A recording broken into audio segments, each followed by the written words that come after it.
Yeah, hi there. These comments are for Robert, and I am Michael, the founder, owner, and the materials writer for all of your lessons at the 7-step system to pass a TOEFL IBT.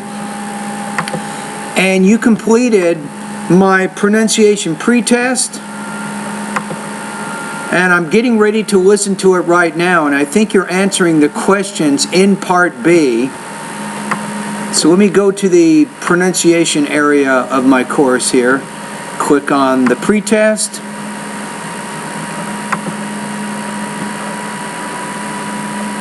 Okay, I think I have that.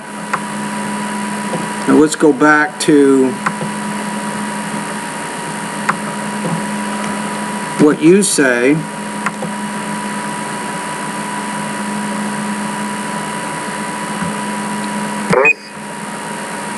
I come from Ecuador.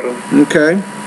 I joined the Divine Word Missionaries in Quito, Ecuador, and I did my philosophy studies in Quito. Then I went to Colombia, Bogota, to do my theology studies. I was ordained as a Catholic priest in Quito, Ecuador in 1996. Okay, so I think lesson 11, 18. In 1997, my superiors asked me to come to California to work among the immigrants, Latino immigrants. Okay. Since there, I am working in California. When you say since then, not I am, you have to use present perfect. So say since then, I have been working as blah, blah, blah. So whenever you're using since plus time, you want to use the present perfect tense, not the simple present. My first assignment was Oakland, North California. Okay. Where I was. Usually there we'll say Oakland in Northern California, not North California, unless it refers to a state. For example, we have North Carolina, South Carolina, but because California is all considered one state, we usually take the word north and make it Northern or Southern California. Working among the Mexicans. Then I went to Los Angeles, San Bernardino, okay. Now Ontario. All my work. Now when you say the T, not Ontario, but Ontario, you need to pronounce your T with a little more air. Okay, so this is helping me. I'm learning a little bit about your language use, your pronunciation.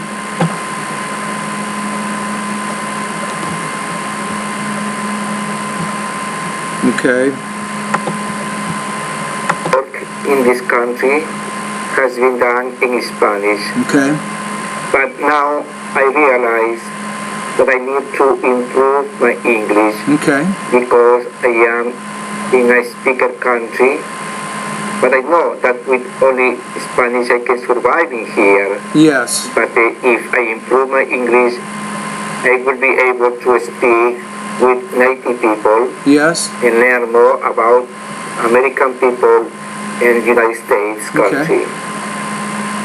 What I expect from this course is to get some tools to help me to improve day by day my English, and then I believe new doors will open for me. Yeah. So I know that the English is a challenge for me to learn this language, but day by day practicing, I believe I will improve it. You can, day by day, step by step. To you, teacher, to listen this record, and also I would say thank you for listening to this response. So that's understanding the difference between gerunds and infinitives. Now, if you go to the third section of my course, I think that you could benefit by improving your language use. Now, also you have Tell Me More. I think if I'm not that familiar with that particular program, but if it has a grammar part of the course, go through that, do that. Now also go through the grammar part of my online course, by first completing the grammar pretest.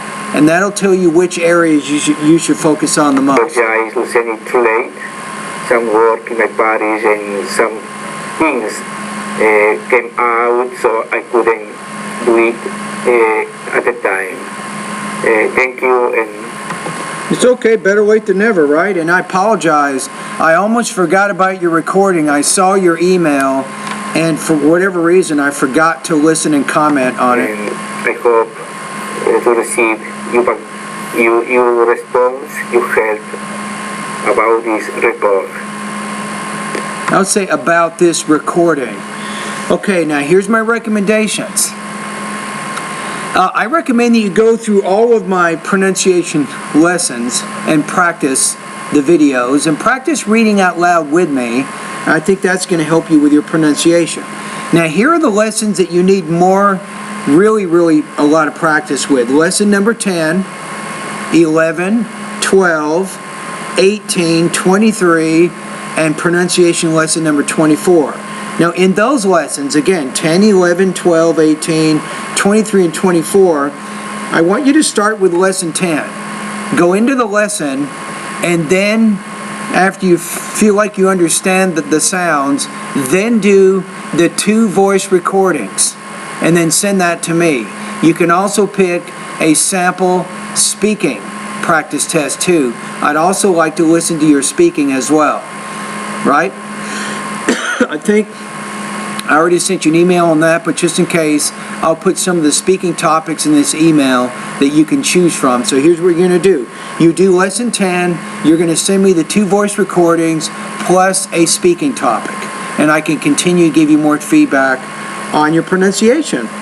All right? Now here's the next question. What is your intelligibility